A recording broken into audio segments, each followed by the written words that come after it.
আন্দোলনে যোগ দেওয়া, এই তো অন্যায়।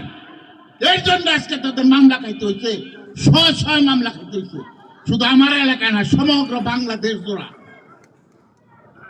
60 লক্ষ নেতা কর্মী শুধু এই হাসিনার আমলে, শুধু খালি অন্যায় কাজে বেগম খালেদা জিয়া তার সায় দেয় নাই দেখা তারে জেলে ঢুকাইছে, তার নেতা কর্মী নামে জেলে ঢুকাইছে, মামলা দিছে, 6000 লোককে গুম করছে, মেরে ফেলাইছে 6000 লোককে, নেতা কর্মীকে, এবং হাজার হাজার লোককে আয়নাগরের নাম শুনছেন তো, সে আয়নাগরে রাখছে।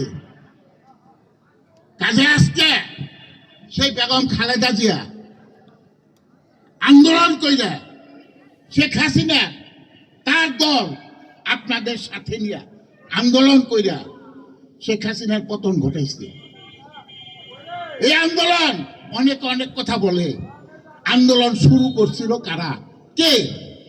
আন্দোলন শুরু করছিল হাসিনা বিরোধী এই বিএনপির নেতৃত্বে, বেগম খালেদা জিয়ার নেতৃত্বে।